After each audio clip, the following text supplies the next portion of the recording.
ಈಗ ದಸರಾಕ್ಕೆ ನಮ್ದು ಆಲ್ರೆಡಿ ಬಣ್ಣ ರೆಡಿ ಆಗಿದೆ. ದಸರಾಕ್ಕೆ ಒಂದು 40 ಹುಲಿ ಇರುತ್ತೆ ನಮ್ಗೆ.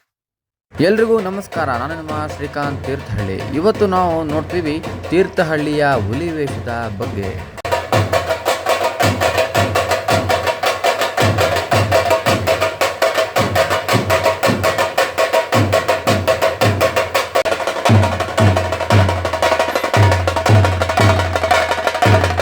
ತೀರ್ಥಹಳ್ಳಿಯ ಹುಲಿಗಳಿಗೆ ಬಣ್ಣ ಹಚ್ಚುತ್ತಿರುವ ರಮೇಶ್ ಅವರು ನಮ್ಮೊಟ್ಟಿಗೆ ಇವತ್ತಿದ್ದಾರೆ ಮತ್ತು ಯಾರಿಂದ ಕಲ್ತಿದ್ದಾರೆ ಮತ್ತು ಎಷ್ಟು ವರ್ಷಗಳಿಂದ ಬಣ್ಣ ಬಳಿತಾರೆ ಅನ್ನೋದು ಆ ಮಾಹಿತಿಯನ್ನು ನಿಮ್ಮೊಂದಿಗೆ ತೋರಿಸಿದ್ದೀವಿ. ಬನ್ನಿ. ಭಾರಿ ವರ್ಷದಿಂದ ಬಣ್ಣ ಬರಿತಾ ಇದ್ವಿ. ಹಿಂದೆ ನಾವು ಸಣ್ಣಕ್ಕಿರ್ತ ನಾವು ಅವಾಗಿಂದನೂ ಹೆಚ್ಚು ಕಮ್ಮಿ 46 ವರ್ಷ ಆಯ್ತು ನಾನು ಬಣ್ಣ ಬರಿತ.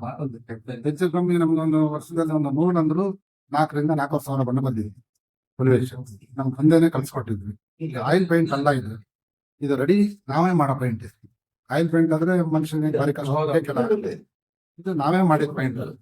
ತುಂಬಾ ವರ್ಷದಿಂದ ಮಾಡ್ತಿದ್ವಿ. ಎಲ್ಲ ಕಡೆ ಹೋಗ್ತೀವಿ, ಕರ್ನಾಟಕದ ಎಲ್ಲ, ಬೆಂಗಳೂರಿನ ಎಲ್ಲ ಕಡೆನೂ ಹೋಗಿದ್ವಿ. ನಾವು ಎಲ್ಲ ಕಡೆ ಹೋಗ್ತೀವಿ. ಮತ್ತೆ ಇದು ಒಂದು ಕಷ್ಟ ಏನಂತ ಹೇಳಿದ್ರೆ ಇದ್ರಲ್ಲಿ ಸೋಪ್ ಹಾಕಿ ಸ್ನಾನ ಮಾಡಿ ಹೋಗಂತಲ್ಲ.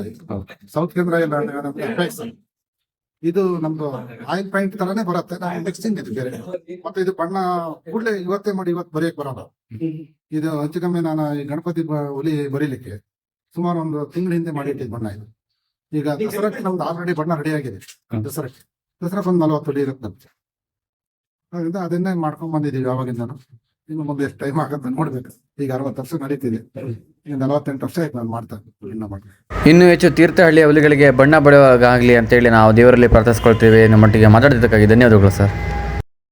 ನಮ್ಮ ತೀರ್ಥಹಳ್ಳಿಯ ಹುಲಿಯ ಕುಣಿತದ ಗತ್ತು ನೋಡ್ರಿ, ಬಹಳ ಖುಷಿಯಾಗತ್ತೆ ಕಣ್ರಿ.